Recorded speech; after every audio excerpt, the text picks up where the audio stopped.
Miarabantsika rehetra amin'ny anaran'i Jesosy ilay tompon'izao rehetra izao. Dia nijanona teo anelanelan'ny maty sy ny velona izy ka dia nitsahatra ny areti-mandringana. Izay indray ry havana ny lohatenin'ity vidéo manaraka ity. Tenin'Andriamanitra izay voasoratra any amin'ny Nomery 7:20 andininy 7:20 izay lohateny izay.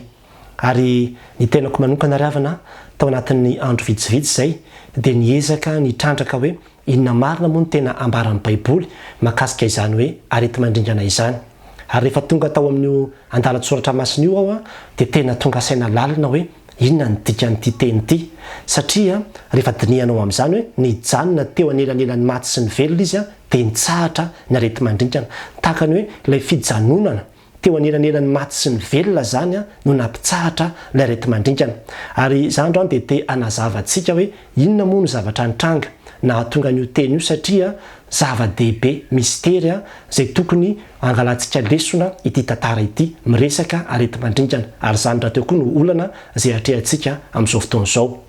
Ny zava-misy zany dia izao any amin'ny 2:20 tsika raha mijery dia misy tantara ny amin'ny fiodonan'ny kora sy ny namany. Ireo dia levita, izany hoe olona mpanampy ny mpisorona. Mpanampy fa tsy hoe mpisorona ireo, fa ny mpisorona teo amin'ny Israely dia ny taranaki Arona ihany no mpisorona. Kanefa dia tsy nahafaly an'ireo olona ireo zany, olona teo amin'ny 590 teo ireo, dia tsy nahafaly anazy zany fa hoe fa maninona no tsy maintsy ny taranaki Arona ihany no manao ny asa fisoronana fa izahay koa ane afaka manao an'io e. Dia tena niady fo mihitsy ireo ary dia efa nanaron'ny Mosesy fa tsy nety.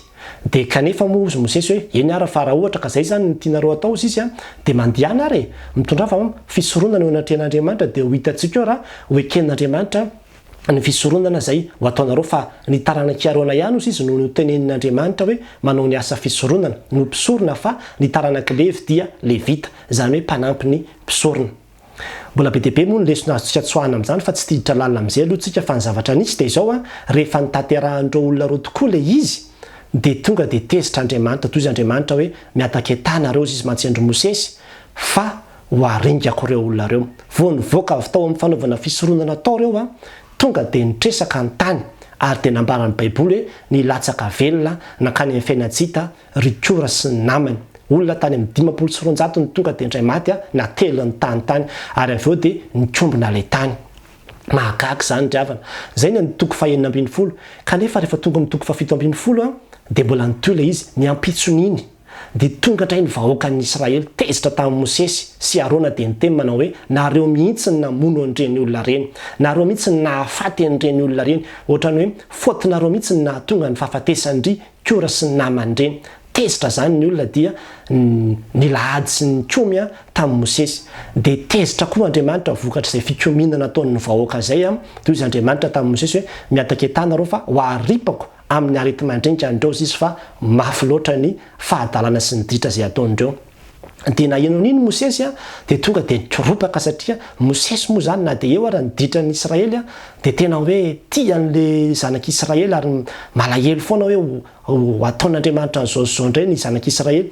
Dia ao amin'ny andininy 2:20 dia hozy Mosesy tamin'ny Arona manao hoe alao ny fitondranafo izy ka asio afo avy eo ambonin'ny altara izy dia asio didikazo manitra ka enti-faingana eo amin'ny fiangonana ka manaova fanavotana ho azy fa efa mivoaka avy tamin'i Jehovah ny fahatezerana ary efa miatomboka ny areti-mandringana.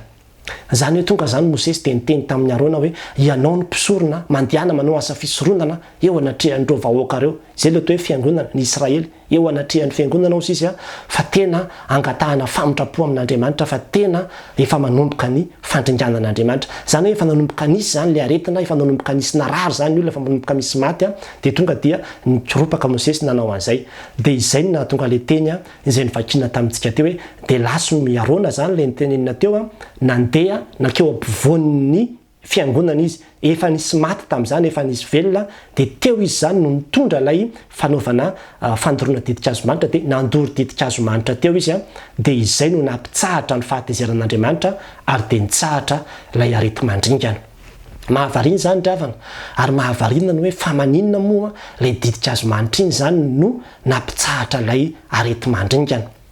Rehefa tena jerevanao io didikazo manitra io any amin'ny apokalipsy toko fahavalo toko fahadimy andininy fahavalo dia ambarany eo zao manao hoe ary rehefa nandray ny boky izy ny zava-mananena efatra sy ny loholona efatra amby 20 dia lenkoa eo ka teo anatrehany zanak'ondry sady samy nanana lokanga sy lovia volamena feno didikazo manitra izy dia vavaka ataon'ny olona masina izany hoe ity didikazo manitra ity dia tsy inona fa vavaka izay ataon'ny olona masina io. Ary rehefa jerevanao ny apokalipsy io ihany toko fahavalo andininy fahatelo dia mbola amafisiny zany fa ny didikazo manitra io dia tsy inona fa vavaky ny olona masina io. Ary zany ravana dia mahatonga sainantsika ny amin'ny hoe ny mpisorona indray moa zany tamin'izany fotoana zany dia iarona. Fa amin'izao fotoana izao tsika dia efa fanjaka mpisorona, itsika rehetrarehetra dia efa afaka misorona daholo, zany hoe afaka manantona n'Andriamanitra mivatana daholo isika. Zany ny vokatry ny asa-pamonjena izay nataon'i Jesosy teo ambony hazo fijaliana. Ary afaka mandory didikazo manitra daholo tsika rehetrarehetra, afaka mijoro isika eo anatrehan'ny fiangonana ary mandoro ny didikazo manitra io mba hampitsahatra ny areti-mandringana, zany hoe vavaka. Zay zany no azo lazana azy.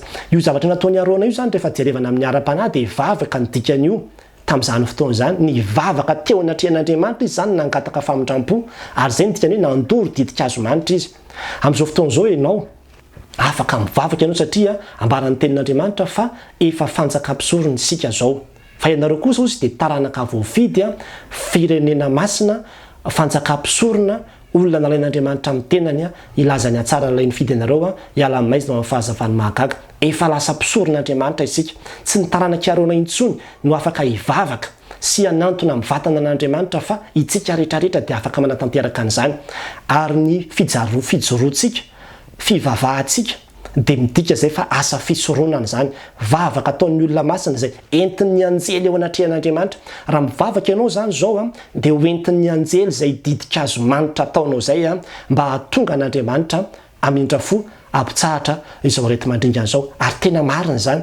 Rehefa jerevanao koa ny tenin'Andriamanitra ny mitantara faharoa toko fahafito andininy fahefatrambin'ny folo dia mbola hazavaina eo koa ny amin'ny hoe raha ny oloko izay nantsoina amin'ny anarako izy no avy anetry tena ka hivavaka sy hitady ny tavako hiala amin'ny ratsy fanaony dia hiaino azy any an-danitra amelany elony ary hanasitrana ny taniny. Zany hoe raha ny olona izay nantsoina amin'ny anarany, raha ianao izay efa nantsoina hoe kristianina, efa nantsoina hoe mpisoron'Andriamanitra no tonga ka mitady an'Andriamanitra, mivavaka miantso an'Andriamanitra ary miala amin'ny ratsy fanaonao dia hiaino any an-danitra izy handray an'izany didikazo manitra ho alefantsika any an-danitra izany izy ary dia hanasitrana ny taniny. Afaka mampitsahatra an'io areti-mandringana io Andriamanitra. Ary zany ravana dia te hanao antsoavo ho antsika kristianina rehetra. Ny olona dia samy manana izay heveriny ho vahaolana amin'izao areti-mandringana izao fa ny antsika ny vahaolana lehibe indrindra mialohan'ny vaksiny, mialohan'ny zavatra rehetrarehetra dia ny vavaka. Ny vavaka ny tena vahaolana fa mitady olona Andriamanitra, mpisorona, kristianina resy lahatra fa mpisorona izy ary afaka handory didikazo manitra eo anatrehan'ny fiangonana mba hahatonga an'Andriamanitra ampitsahatra ny areti-mandringana. Mbola mijoro hatramin'izao andro ankehitriny izao izany tenin'Andriamanitra zany ary mbola azon'Andriamanitra atao ny mampiatra an'izany hatramin'izao andro ankehitriny izao.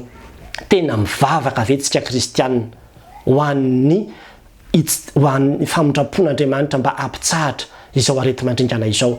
Indraindray tsika dia lany andro fotsiny mamisavisa sy mijery hoe firy indray ny isany maty, iza indray no maty, ahoana indray ny ohatran'izao sy ny ohatran'izao. Fa tena manao antsoavo ary havana amin'ny tian'io ty ho antsika kristianina rehetra manana didy sy andraikitra isika. Izy tsy ny tena raha ny olona rehetrarehetra fa hoe raha ny olona izay nantsoina amin'ny anarako, zany hoe ny tsika kristianina no ambara amin'izany. Satria tsika natao hoe kristianina raha isika no mivavaka, raha isika no mitady ny tavan'Andriamanitra, raha isika no miala amin'ny ratsy fanaontsika ka tena vonina nantona an'Andriamanitra dia vitan'Andriamanitra ny manasitrana ny tany, mampitsahatra an'io areti-mandringana io.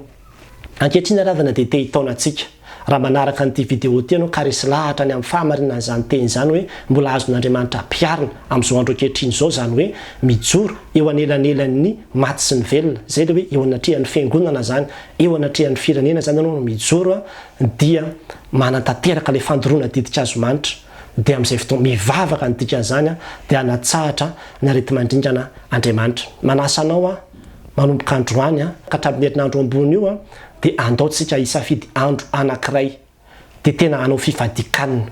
aza miandry ny mpitondra fivavahana itenenao an'izany na miandry an'izy hitarika anao amin'izany fa ianao raha resy lahatra ianao ny amin'ny fahamarina zany teny zany mitady olona Andriamanitra, olona hijoro hitondra didika azo manitra hivavaka mba hampitsara an'Andriamanitra ny areti-mandringana.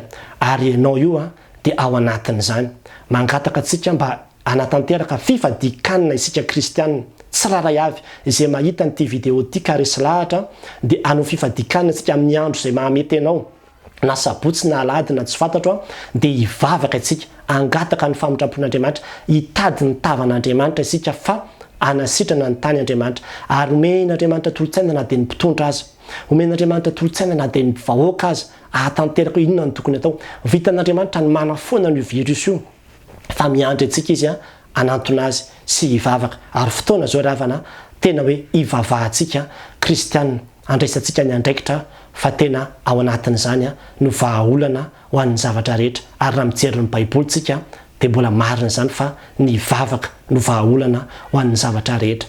Dia andeha ary tsika ravana hivavaka kehitriny anomboka izany vavaka izany tsika, tsy hivavaka kely no ilaina fa tena hivavaka tena hoe hitady ny tavan'Andriamanitra isika. Ary zao vavaka izay ataoko zao dia hivavaka fo ihany fa araka ny fanambarako teo dia hoe manasa anao hijery andro anankiray, hijery andro anankiray ianao dia hifady anina. Raha ohatra koa zanao inona moa zany nataoko amin'izany fifadikanina zany, efa nisy vidéo tato amin'ity page ity nresaka an'izany hoe inona ny taridalana pratika amin'ny fifadikanina, inona daholo no azonao atao amin'izany hoe fifadikanina zany raha hoe anokana ray andro ianao hifadiana hanina fa dia ho ataontsika izany. Ary manasa ihany koa anareo mpitondra aza ataonareo ambanin-javatra mihitsy ny vavaka amin'ny ady amin'izao valanaretina zao fa tena ny dokotera dia mitsabo fa Andriamanitra no manasitrana.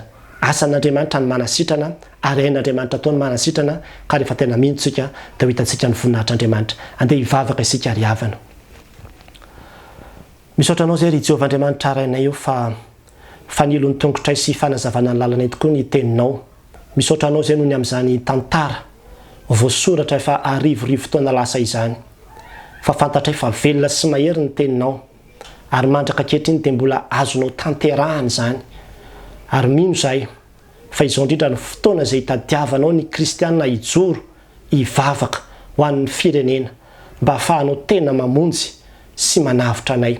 Fa vokatry ny fahadalanay sy ny faharatsianay indrindra ny fahadalan'izao tontolo izao no mahatonga izao famaizana samihafa izao miatra amin'ny tany maro. Ko ankehitriny Andriamanitra dia mangataka ny famindraponao, mangataka ny famelan-keloka avy aminao noho ny amin'ny tsy fahatanterahanay sy ny tsy fahamendrehanay rehetra ary mifona eo anatrehanao ny amin'ny fahotana rehetra izay fiodonana samihafa izay ataon'ny zanak'olombelona ka mahatonga izao fandringanana sy famaizana samihafa izay miatra sy miseho amin'ny taranaka rehetra izao. Ary dia mifona izay ho an'ny firenenay, mifona izay ny amin'ny fanompoatsampy, mifona izay ny amin'ny fialana aminao, mifona izay ny amin'ny fanaovana tsinitsinina anao Andriamanitra ray. Ary te hiverina aminao izay Tompo, koa dia mangataka indrindra mba ho raisinao ny fifonana izay entinay ao anatrehanao.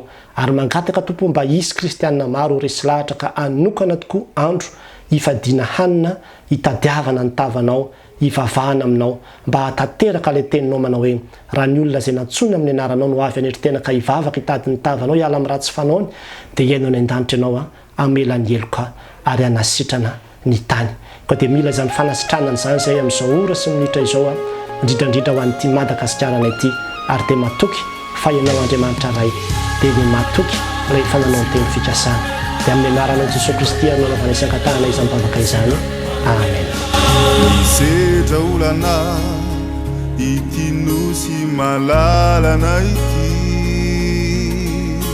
mangataka aminao zahay Kristy fa ao reny olana esory ireo fatorana zay mbola manefitranay iray amina anao anye ity Madagasikara ity Jesosy o miangavy anao rezahay onjereriray misedra olana ity nosy malalana ity mangataka aminao zahay Kristy fa ao reny olana esory irefatorana zay mbola manefitranay iray amina anaoane ity Madagasikara ity miangavy anao re zahay fonjereriray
ity nosy malalana ity